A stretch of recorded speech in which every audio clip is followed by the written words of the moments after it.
guys are at the edge of e-commerce and AI. Like how do you see AI reshaping e-commerce? I have a friend, he's bioinformatician. He's like, but have you considered taking supplements based on your DNA? And we believe fundamentally that there will be a variety of life assistants that have a tremendous amount of context on you as a user, as an individual, your preferences. Do you think that reputation will matter much more than it did in the past? Because then you kind of agree to give them all this very, very personal data?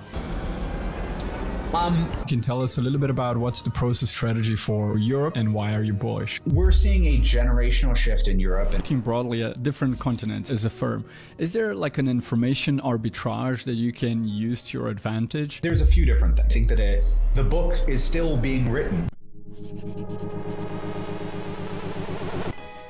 What about you? Where are you dialing in from? I'm currently sitting in the Prosus offices in London. I just got a notification that it's probably going to rain a little later today, so it's about that time. It's about that time of day. But no, I love London, and we've got really nice offices here, so it's a nice place to be.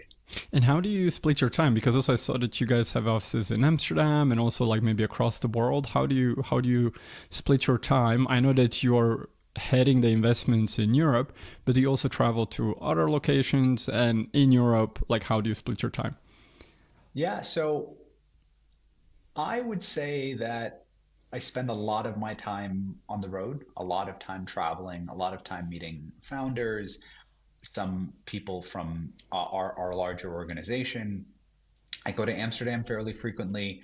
I go to other hubs in Europe, be it Paris, Munich, Berlin, Stockholm, Copenhagen, Madrid fairly frequently, and then New York and San Francisco.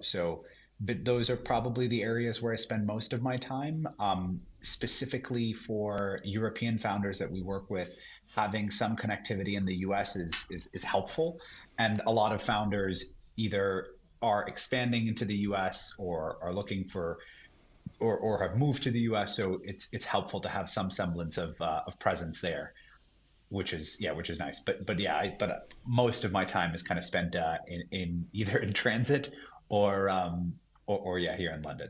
And do you have a family? How do you balance like the family and being on a flight? I just had a chat today with Paul, and he has a family in Madrid, but then he has to be like in London as well. I do not have a family, which makes things a lot easier. I've got two nieces and a nephew in New Jersey that I like to see very often, but at the moment, kind of trying to keep a lot of this stuff stable is what spends a lot of my time. Look, I think that working with founders and trying to bring even half the intensity to their lives that they bring to their jobs every day is very much a full-time job and then some. And look, I have the utmost respect of all of my colleagues that do this with a family. I haven't figured out quite how to make the math work, but I'm sure I will in the relatively near future.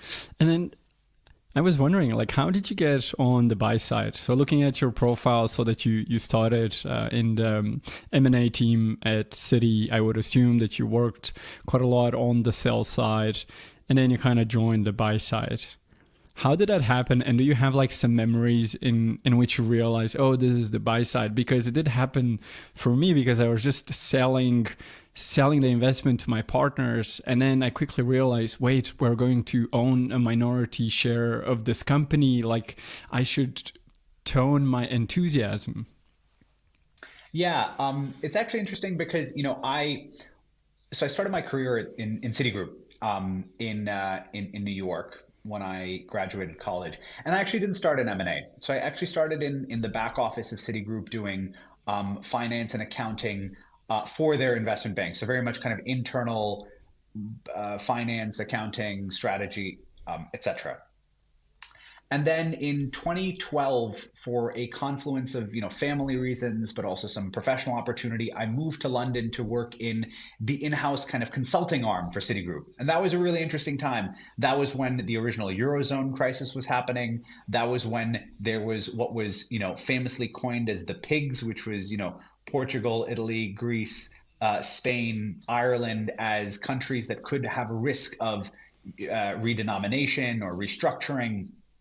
And I was working as part of the broader Citi Group umbrella, internally focused on their exposure and dealing with some of those things. So that was quite interesting. And then I got a mixture of lucky. I had a desire to work in investment banking and specifically cover technology clients. And one of the people that I was working with at Citi Group was ended up helping me get an interview internally, which was not a well-trodden path. And so from there, I moved to the investment bank, so the true kind of M&A buy side, sell side, as you articulated, and was working. And Naspers Naspers at the time was one of our clients.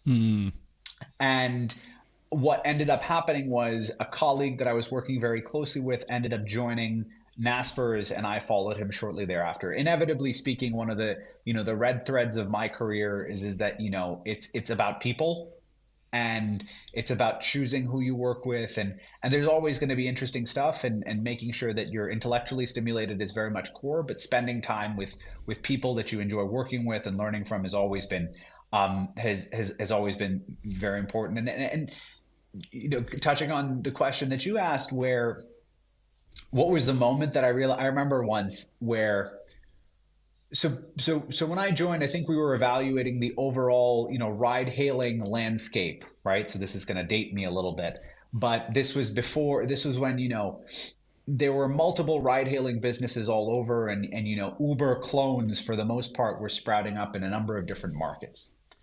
And I recall we were assessing one of these types of businesses in an emerging market. And this is before I had kind of the European venture hat. So I was a little more broad when I first joined. And it came down to us, colleagues of mine actually going to interview drivers about what their experience was, why they decided to choose this platform versus the other platforms. And that was, one of the proverbial kind of penny drop moments for me, where I was like, oh, we are really trying to build conviction and diligence, because this is something not only that, we're going to buy at a particular price, theoretically speaking, and in this particular instance, we didn't end up going through with this deal, but this is something that we're going to own and hopefully kind of compound in value over time. I think that was very much one thing. I think the other thing is getting into depths of not just with the founder or the CEO of a particular business, or just dealing with the CFO of a particular business, but actually building a relationship with broader members of the management team, where, look, I think especially when I was in M&A, I was in a more junior capacity. And I think as you rise to be a little more senior, one core feature is basically the business. It's the business of advice, and you're providing advice to people. But as you articulated, there is a reason why colloquially it's called the sell side, because you're selling, right? And one of the other things that I also learned as I transitioned properly into, the investing world and the world of kind of, company building is, if you're not truly selling something, then you need to have somebody that also buys into your perspective, right? And that could be either, because what happens when in the sell side is that you get a set of materials from a company, and you can kind of underwrite anything to, in some way, shape, or form. And you can kind of take management's plan, and you're not paid, to take a view on a business or take a view on a business plan. That's just not the job. It's one more of marketing. And I'm doing investment banking a disservice. I think that there's a lot of, very, very intellectually stimulating things that can happen, but, perhaps the more conventionally minded investment banking versus what I've seen in some of my experience. And what I found is when you're actually an investor in a company and maybe sitting on a board or trying to, influence a founder's point of view, you have to have a lot more perspective, and there's a lot more. And when you're trying to actually consider your colleagues to maybe support you in making an investment, there's a lot of consensus building that's involved. And I think that was basic. That a couple of those were very much top of mind, as I transitioned. It's been a little while now, so I had to, reach back into the archives to think about it. But those are some of the things that come to mind. And also, you mentioned company building. Like, how much do you look when you invest also at the company building aspect of it? I talked with multiple investors, but very few mention this company building aspect. Whereas, like, probably there are a couple of philosophies, whereas like one, you invest and let the founder kind of do the job, but also probably like bigger funds, also like you guys, where you kind of hold the company for a little bit longer. You also think a little bit deeper at the company building aspect of it. So the way that I think about it is that, we here at Prosus have a particular, vision for one, how we think the future of commerce, financial service or fintech, marketplaces, food, like how some of these are going to evolve, right? And how we think that we are going to impact the daily lives of the near 2 billion people that our portfolio or portfolio companies touch. And fundamentally, the reason why I articulate it as company building is because these are very, very long-term journeys. Now, my role as, in Prosus Ventures, where we're more early stage minority investors, it's very much finding the best teams, solving the problems that are relevant for, the stakeholders that we have, where we feel like we can make an impact. But company building is just that, right? Where these are not problems that are solved overnight. I've had situations where, a founder will pick up the phone and call me and say, hey, look, we've had to let go of some employee, or we've maybe had to make a reduction in force and conduct some layoffs, or we've had a client leave. And this is all part of the building journey, right? And depending on where you are in your journey, there are a variety of blocks that are placed on, but it's something that we spend a lot of time thinking about.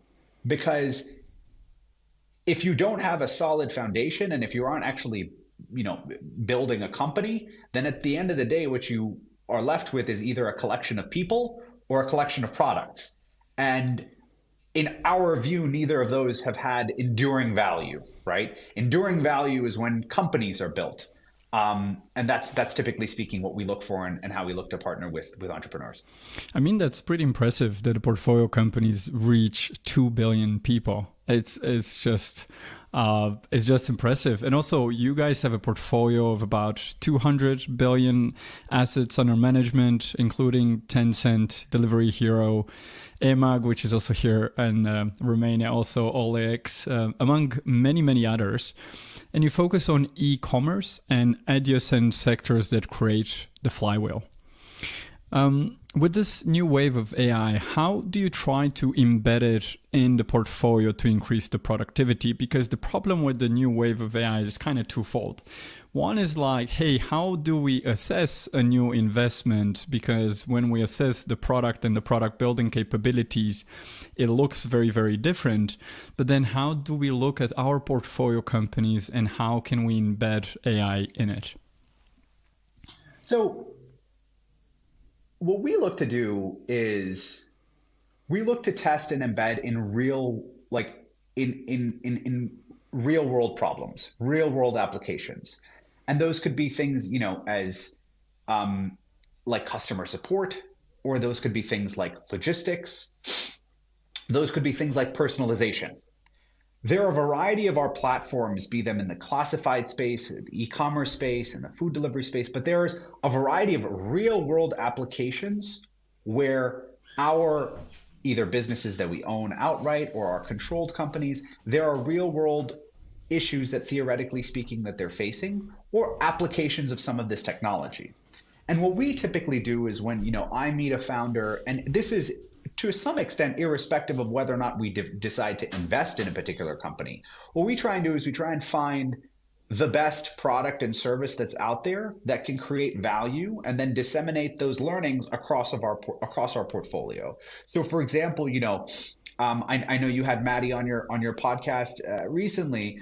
ElevenLabs sells to a number of our portfolio companies, and is, for some of our portfolio companies, they have tried ElevenLabs as a product and believe it is the best that's out there. So then our job fundamentally becomes, okay, how can we ensure that the products and the solutions that ElevenLabs is already successfully providing to our portfolio are proliferated across the rest of our companies where it's relevant, right?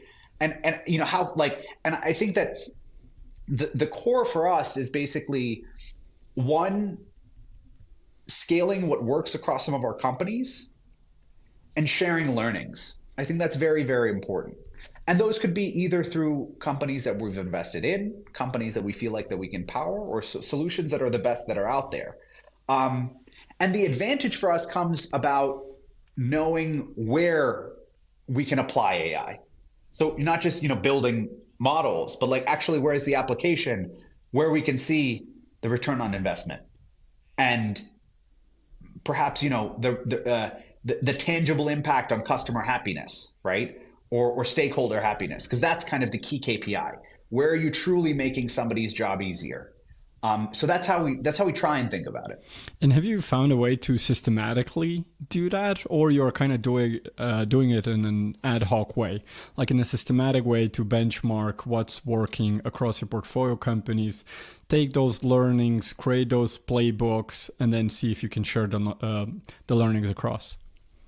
Yeah, for sure. So what we look, first of all, it's a little difficult to be too systematic in such a fast evolving industry, because every day something changes. And the last thing that we want to ensure is, so we definitely want to ensure that we're systematic and programmatic, because structure is important. But we also want to ensure that we're nimble enough so that we haven't made up our minds in case there's new information that comes out. And that, as we've seen, last week and the week prior and the week prior and probably this week and the week after, there's always going to be new information that comes out. There are always going to be new tools, new services, new products that are coming out.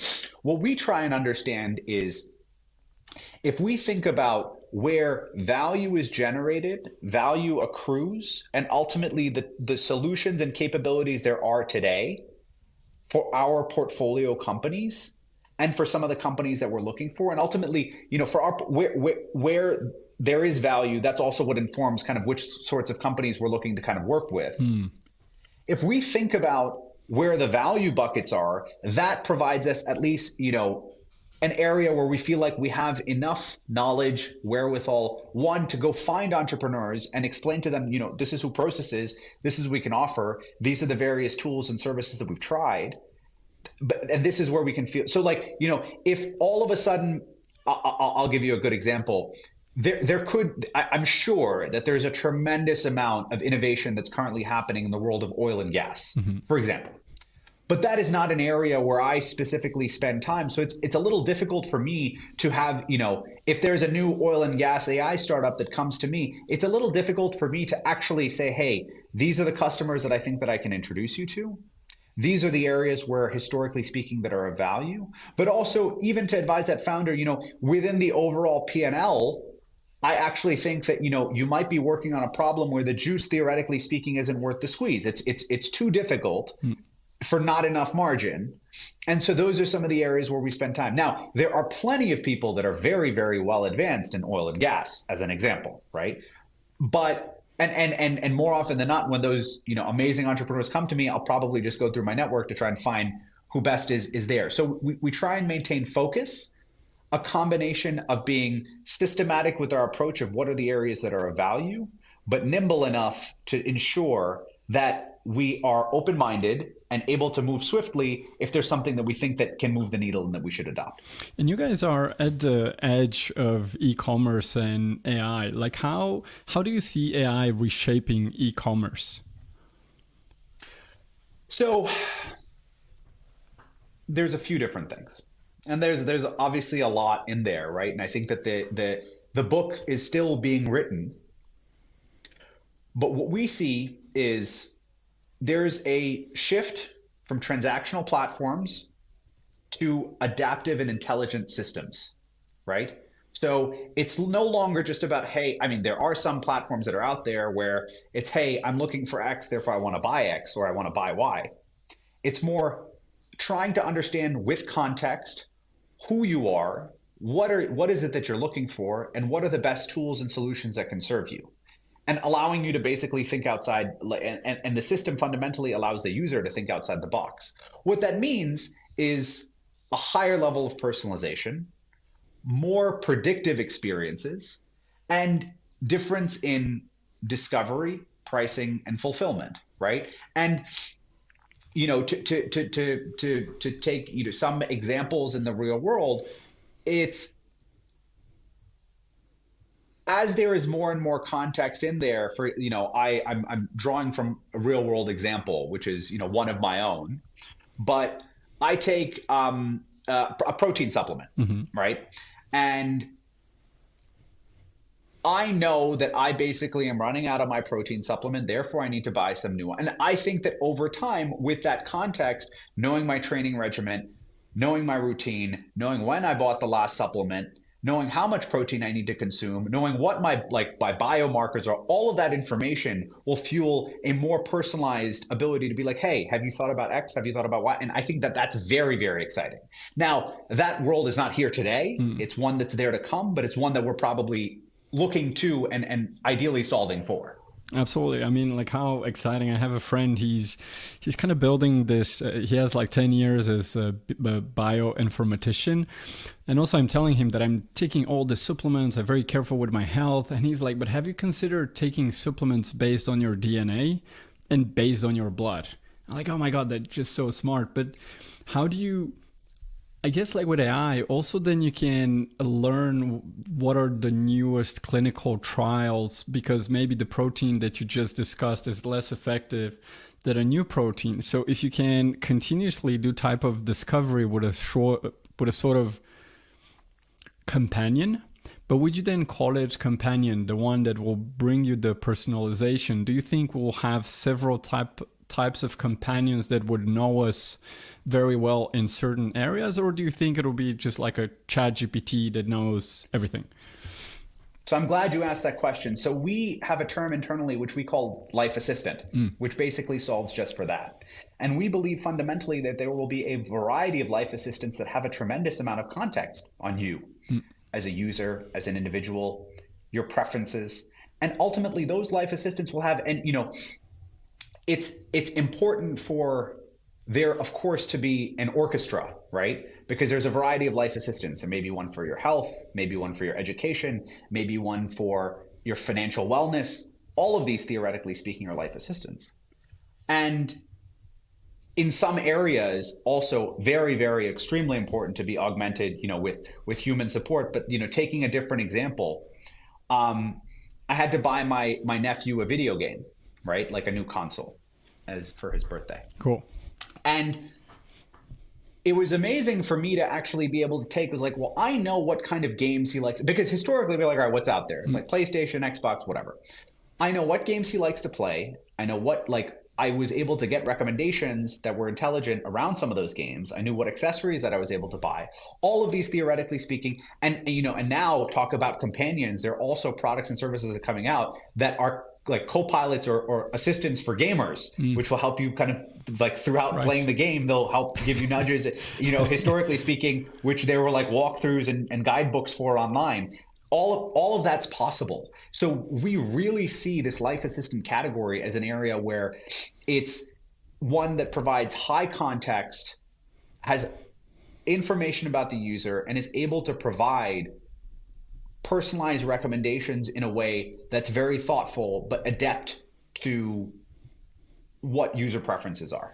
And how do you look at brand positioning? I would assume that if you have like a health assistant, then you would want the reputation to be spotless, and then you would be wary, let's say, on how they will introduce new type of products, even though like those are like very, very specific to you. So for example, maybe I'll feel more comfortable, to give the data to one life assistant or some type of data, but maybe not to another. Like, do you think that reputation will matter much more than it did in the past? Because then you kind of agree to give them all this very, very personal data?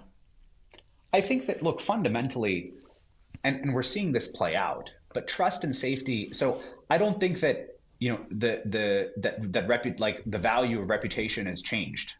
I think that value of trust, safety, and allowing consumers to make informed decisions is very valuable. And even anecdotally, from a personal perspective, I want to know why I'm giving, and I choose actively to give information to some platforms, knowing that they're going to give me active recommendations, right? It's a choice, and that's something that I actively seek out because it's making me a more informed consumer. But 100%, we believe in the value of brand trust, safety for the users. That's without a doubt, and that hasn't changed. Yeah, I just asked this friend of mine. I was like, "Hey, like, have you done your DNA test?" Actually, it's a and he's like, no, because I'm wary where the data is stored. So I think like there are some consumers out there that to your point is like, look, I just want to know the data. They could do whatever, but there are in particular, like maybe in Europe, like I think people are a little bit more sensitive when it comes to the data. So I'm curious how this is going to play out and how reputation is going to make the differentiation between which company actually you end up trusting and giving the data and which company that maybe you are a little bit wary to give the data. I think, I think it's going to be. No, look, I completely agree. And taking a step back, I think, our platforms, we're in the e-commerce business, right? And so I think people know, when they download one of our food delivery apps or when they go to one of our classifieds businesses, I think that, they're there looking for discovery and looking for personalization. But I think that this is going to be definitely an evolving world, an evolving space. And as you mentioned, like you guys are looking broadly at different continents as a firm. Is there like an information arbitrage that you can use to your advantage? So let's say something is picking up into one of the markets and then you see, okay, probably this is going to come into Europe as well. Hence, we're looking for a player with these characteristics because I think they are going to win in Europe, or how do you see it? So I think it's less about information arbitrage or inside information, and it's more about pattern recognition across markets. Now, across our core geographies of Europe, India, and Latin America, we have a variety of different businesses that are there. And, pattern recognition now, the Indian consumer is very different from a consumer in Brazil, is very different from a consumer in Germany or the UK. But it does give us early insight into how some consumers are behaving and what some business models have worked. Also gives us the nice thing about looking at different continents for us is that it gives us a wide lens of visibility into innovation. And innovative solutions could look very, very different in different markets because they're solving for different pain points. I grew up in India, so I spent, my high school years there, and power cuts were very common. And because power cuts were very common, they're in lower income households, they had a makeshift refrigerator that was made with mud, right? That was like, and that shows to innovate. Now that's not something fundamentally we would ever think of, in parts of the world where electricity and constant running of electricity or access to clean water is taken for granted. However, that concept of actually trying to use something that nature has provided to keep something cold can that innovative mindset, that source of innovation definitely can lend itself. And it's more, it's not as tangible as hey, we've got this information over here. One thing that we are seeing, and it depends, if we're talking about kind of B2C or B2B, there are B2B businesses that are building software that are selling globally. We see that all across all of our geos. But in some of the B2C businesses, it's more about seeing consumer behavior, seeing business models, seeing regulatory dynamics at scale in these different environments, and understanding fundamentally, what are repeatable plays? What are repeatable in commerce, payments, logistics, AI-enabled workflows? And then back founders earlier with more conviction, because we have that insight. We have the ability to pattern match, those traits. The advantage for us fundamentally then becomes it's execution arbitrage instead of information. Right. It's how can we help companies, help founders move faster by applying lessons that we've already seen somewhere else, connecting them to other entrepreneurs that have actually gone down this journey in the past, and maybe in a completely different way. But the reason we talk about company building is because, as you know, in a building journey, you will start with one brick, and at some point you'll get to 10 bricks, but there are always people that have built that have built, those, and maybe their houses look a little bit different. But if you need to chat with somebody at Brick 5, they probably have faced some issues, right? Could be structural, could be fundamental. And over time, this execution arbitrage and ability for us to pattern match compounds into better capital allocation for us and also stronger long-term outcomes. And do you have like any way to try to understand consumer behavior or consumer trends? I know that recently also you saw that multiple companies that fundraise that try to understand consumer sentiment much better. Yeah, so look, I think one of the things that we're doing is we're constantly looking to our consumers. So, we have something called the large commerce model, which tries to aggregate all of the information that we're accessing across all of our companies to come up with better insight into the consumer, right? Going back to, and this is not something fundamentally that we do today, but going back to the analogy that you made about, assistants and, we were talking about companions. Each one of those companions in that anecdote that we were talking about, be it, healthcare, finance, wellness, education, all of those have individual context, and those are building an insight into who we are over time. And what we try and do is leverage our platforms, all the information that we have across the variety of touch points to actually have more information, be able to make more informed decisions about our customers and provide them with better products and services. Absolutely. I mean, that's a lot of data. In 2025, Prosus Ventures committed and invested over $400 million across more than 40 closed transactions, including $88 million in AI-related investments. How much was that for early stage? And how much for later stage within the Prosus Ventures? And maybe then you can tell us a little bit about what's the Prosus strategy for Europe and why are you bullish?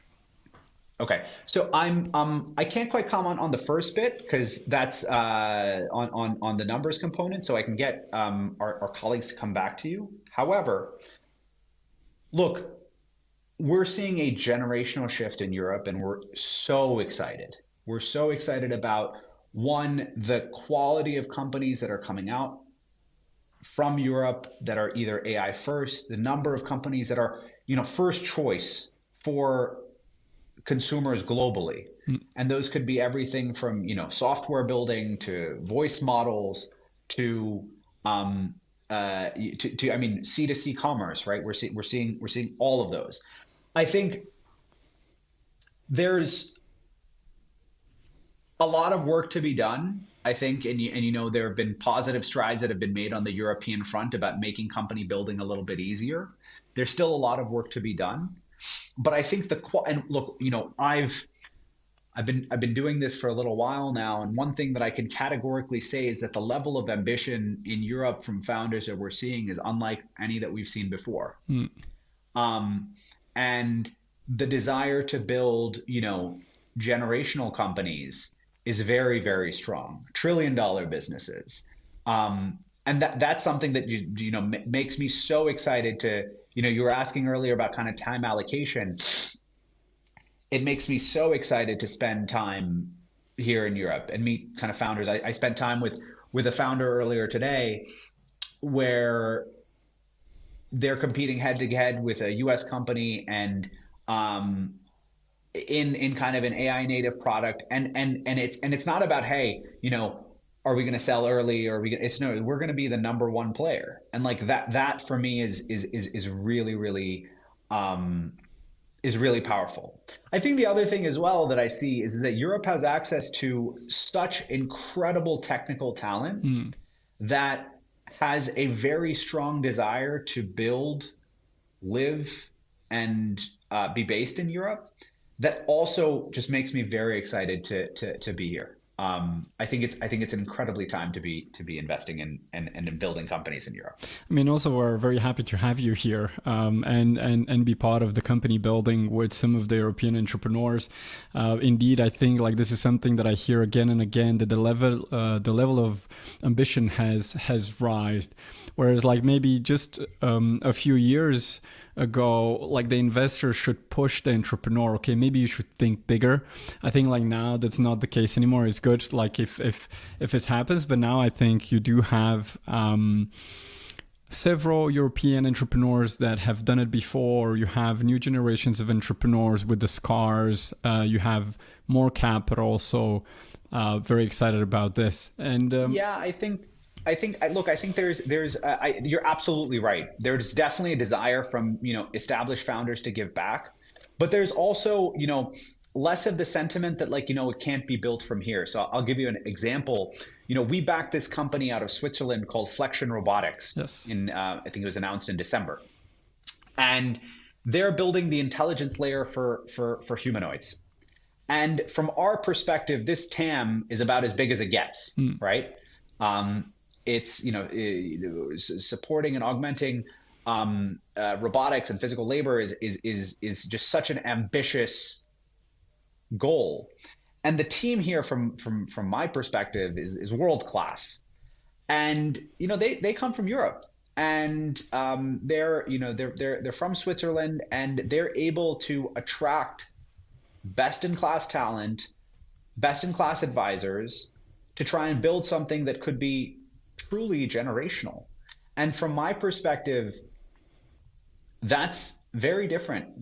I mean, even if I look at another portfolio company of mine, so we were investors in a quantum company called Oxford Ionics, which was building trapped ion quantum computers. I led that investment for us in 22, and they recently were recognized as the leader in that field, and were acquired to basically help pioneer the future of quantum. So we're seeing a lot of really, really talented founders building really, really big businesses. Absolutely. It's really exciting. And do you see this like across, let's say, industries, also more like deep tech, robotics, but then also you see this in quantum, then you see also this in commerce? Do you see it like across? We do. We definitely do. And I think that the way that I think about it is that like, even if you look at, fintechs, and if you name the largest fintechs that you can think of, they're all European, right? Revolut, Monzo. Yeah. Why? Like, there's so many large businesses we talk about, in commerce.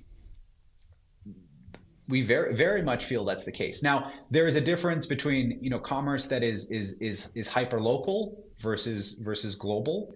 But even in commerce, you look at companies like Vinted, right? Yes. Those, I mean, that's leading in its space. So I think there's definitely there's tons being built. And right now, it's easier than ever to build a business. Yep. It's easier than ever. You have more access to tools. You already touched on capital. There's talent, but even to start from scratch, you can spin up an idea with tools from Lovable in far less time, and get yourself to a working prototype. I was speaking to a potential entrepreneur in the marketing space, and she had completely spun up her idea, website, all using tools that were off the shelf. Something that historically speaking had huge barriers, capital, talent, wasn't available, and it very much is possible today. And what do you think are the second order effects of cost of software going close to zero? Like, do you think the enduring businesses will need to have like a stronger type of network effect? So I think that, look, cost of software, I don't know if I'd necessarily characterize it as going to zero, but it's definitely decreasing over time. I think in order for me to underwrite enduring value of a business, goes back to probably the first thing that we talked about is, are you building a company? Are you like what do you know about your customer? How hard is it for you to deliver that value to your customer? Is it easily disruptible? Is it, if you're a marketplace specifically, how fragmented is your supply and demand? How much value do you provide to your suppliers and to your consumers? I think all of those are shaping our lens about what provides enduring value. I still think that it's early innings as well. You know, I'm not going to sit here and kind of call the end of software, but I do think that a lot of these tools are very, very powerful. But I think that the best company, as we've seen in all previous waves, have all found ways to leverage the best of technology that's out there to build better businesses, to serve their consumers better. They listen to they truly listen to their customers. And if their customers are asking, like, hey, how come we don't have access to this tool or service? Or they'll go out and figure out a way to build it. Absolutely. And everyone is kind of calling now like the dead of SaaS. Like, what do you make of it? Also, you see it in the public markets. Look, I'm thankfully not a public market investor. But there's a lot of software tools out there, and at least from those that we've met and we have in our portfolio, there's a lot of people that continue to derive tons of value for their customers. So I'm thankful that it's not my job, but waiting and watching eagerly on the sideline. It's going to be interesting to see now, like how the pricing is going to change when it's not going to be like per seat. I think Intercom was quite well to recognize this and to disrupt themselves, but it's definitely going to be an interesting period to see. But I mean, like, what a time to be alive, right? Just to experience really all of it. But just to change gears and to get personal. I was wondering, because you guys, like, through your software, you reach like 2 billion consumers. But if you would unlock your phone right now, like, what is your daily screen time average? Like, what are the apps that you use the most? And maybe what is like one trashy app that you would be embarrassed to recognize to your family that you're using it? So my screen time is probably 4 to 5 hours a day. Right. Which is a lot. I think the app fundamentally that I use more than any is WhatsApp. WhatsApp. I'm in the business of being in active communication with, as the founders, the other investors, and family. I run my life through it, and I think that that's one of the big values of kind of the role is being contactable and in constant communication, right? Yep. I think Slack would be a close second for us, right? For all of our internal comms. On trashy apps, look, I think that I'm a gamer, so I have I did recently download Call of Duty on my phone just to basically when I'm in transit, traveling, trying to play a little. Oh, wow. You need a stable internet connection, but that's definitely one of them. Have you tried Polytopia? Like, this is a game that Elon Musk got addicted, and I tried it, and I was like, oh, this is nice. Now I can see how he thinks about resource allocation and stuff like that. It's pretty fun. I have not tried. I'll give it a shot. I haven't tried it. Thank you for the recommendation. And the last question, if you could put a billboard outside of every founder's co-working space, what would it say?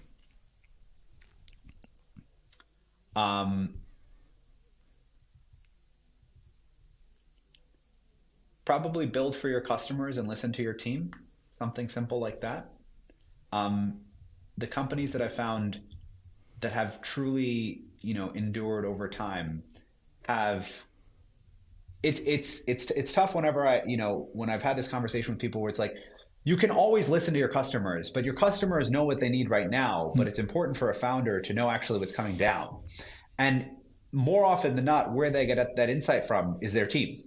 Mm-hmm. And going back to the first thing that we talked about, which is, building a company is about having a community, and a community consists of your team, your customers, your stakeholders. And I think that would be probably the one thing that I have seen more often than not be the case. And if that's not the case, I think it's difficult to have enduring value, at least in my experience, but I could be wrong. Absolutely. I mean, Frank Slutman wrote a book. I think it's called like Tape Sucks, how he built a data domain and IPO'd. And he has a chapter number 4 is snuggle with your customer. It was not called forward deployed engineers back then, but that's what they were doing, you know. But I agree with you. Listen to your customers and listen to your team. Sandeep, thank you so much for taking the time. This was an absolute pleasure. The pleasure is all mine. Thank you so much for making it happen.